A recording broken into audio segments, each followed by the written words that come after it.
السلام عليكم ورحمة الله وبركاته. أدو غمچيسا دغها والدغيسيسا أما كانت أرغمنو رمي استوديو دا رمي استوديون هنكنا ورابي نشيدا أكا بها بيجتي تجرت فروداف نشيدا استهي ورابي غرا غرا غتي مدالوادان سغلي خيسان بريچه ميديسي كلين سرايسنيف اولتوداف ميشالي إسا برباچيسان هندا غوتته هجي جل قبيجرا دبلتان رمي استوديو وانتي أدي سغلو سغلي تيسان إيغا أسيتي ورابتن بودا فيديو سورين hojjetachuu barbaadaniif meeshaalee viidiyoodhaaf barbaachisan hunda qopheeffatee isin eegaa jira. Maarree teessoon keenya magaalaa Direedawaa naannoo Baargeelleetti argamna. Odeeffannoo dabalataaf lakkoofsa armaan gadii irratti bilbiluudhaan nu qunnama. Rammee Istuudiyoo.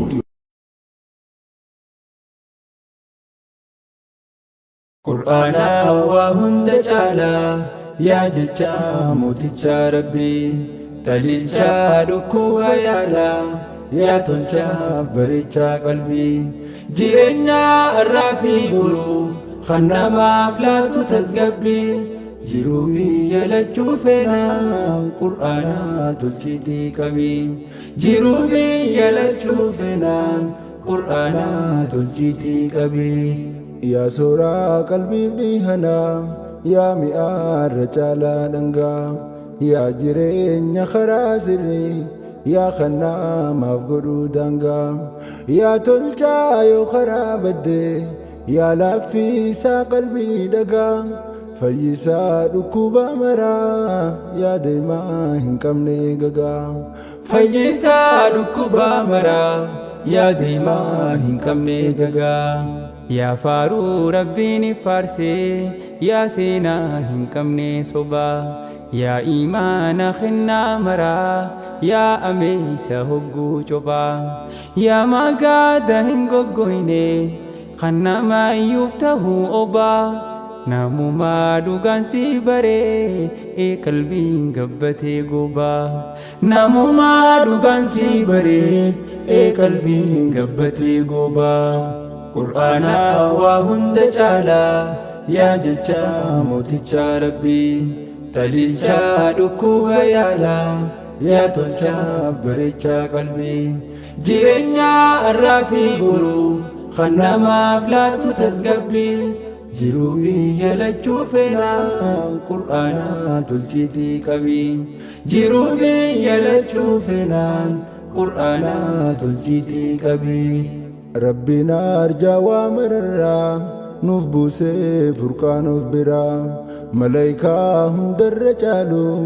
Jibriilitti kannee jira Jibriilis amaanaa fuudhee fide dachii lafaatirraa irra caala khalqiidhaatti dabarsee amaanaaf irraa irra caala khalqiidhaatti dabarsee amaanaaf irraa Nabiyyi keenya faarfamaa Muhammadul Amiin keenya ergamaa hundarra caalu kan isaan olle xiqqeenya Qur'aana isarra buusee nuuf tolchee Rabbiin jireenya Qur'aana kana qabachuu nuti maaliif dhifnee teenya Qur'aana kana qabachuu nuti maaliif dhifnee teenya Qur'aana waa hunda caalaa yaa jecha mooticha Rabbii taliilcha dhukkuba yaalaa yaa tolcha bareecha qalbii jireenya arraafi guruu kan namaaf laatu tasgabbii jiruu biyya lachuu feenaan Qur'aana tolchiitii qabii jiruu biyya lachuu feenaan Qur'aana tolchiitii qabii Qur'aana barachuudhaan bar irra caala namaa taata Qur'aana kana qara'uun tasgabbiidha namaaf laata Qur'aanni soora qalbiiti qalbiitu imaan argata Qur'aanni jiruuf jireenya kan beekuutu dhandhamata Qur'aanni jiruuf jireenya kan beekuutu dhandhamata Nabiyyi Rabbiin nuuf himee khayrukum jechuun nuuf dhaame man ta'allama al-Qur'aana jecha san gallallaalame mi'aan Qur'aanni kun qabu miidhaan dhaamiti laalime akkamumatu jiraata kan dhiisee eega dandhame akkamumatu jiraata namni dhiisee eega dandhame qur'aana waa hunda caala yaa jecha mooticha rabbii taliilcha dhukkuba yaala yaa tolchaaf bareechaa qalbii jireenya har'aa fi boruu kan namaaf laatu tasgabbii jiruu biyya lachuu feenaan qur'aana tolchiitii qabii jiruu biyya lachuu feenaan qur'aana tolchiitii qabii qur'aanni nuura qalbiiti dukkanaa qalbii siif ibsa qur'aanni karaa jireenyaa tottolchee daandii siif cimsa qur'aanni rahaa qaamaati tasgabbiidhaan si cibsa namummaa rabbiin jaalatu akkamiin jalqabee dhiisa namummaa rabbi jaalatu akkamiin jalqabee dhiisa rabbiin qur'aanumaa kanaan ummata tokko ol kaasa rakkinaa fi rakkoo hundaa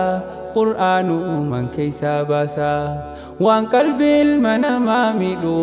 qulqulleeysee keeysaa yaasa yaa namaa milkii barbaaddu qur'aanatti mee wal kaasa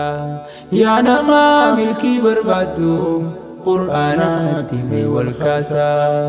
qur'aana waa hunda caala yaa jecha mooticha rabbii taliilcha dhukkuba yaala yaa tolchaaf bareechaa qalbii jireenya har'aa fi boruu kan namaaf laatu tasgabbii jiruu biyya lachuu feenaan qur'aana tolchiitii qabii jiruu biyya lachuu feenaan qur'aana tolchiitii qabii haada yoo qabatten cinne si qabee jiruu siif tolchuu mi'aawaa dhamdhamtuun quufne gufuu fi kufuu si oolchuu kan ajaabarraa si qabee jannata rabbii si galchuu qur'aanuma kana qofaa kan jiru namaaf dagalchuu qur'aanuma kana qofaa kan jiru namaaf dagalchuu namni hin beeyne isaa baruu taliilaa hin qabne turiin qur'aana hin jijjiiramne arraasa akka gaafa durii qur'aana mucjizaa nabii kan sirraa deemsisuu horree karaan dhugaa qur'aanumaa haadhagaa uume kee gurrii karaan dhugaa qur'aanumaa haadhagaa uume kee gurrii qur'aana waa hunda caala yaa jecha mooticha rabbii taliilcha dhukkuba yaala yaa tolchaaf bareechaa qalbii jireenya har'aa fi boruu kan namaaf laatu tasgabbii jiruu biyya lachuu feenaan qur'aana tolchiitii qabii jiruu biyya lachuu feenaan qur'aana tolchiitii qabii qur'aana kana qabannaan rabbiin kee sirraa jaallata nama qur'aana qara'u rabbi isaa sanuu yaadata gaafa jireenyi irkaa badee je'ee sammuu isaa gaafata maali dhiiroo maaliin ta'ee qara'uudhaaf as baafata yaa boodhiiroo maaliin ta'ee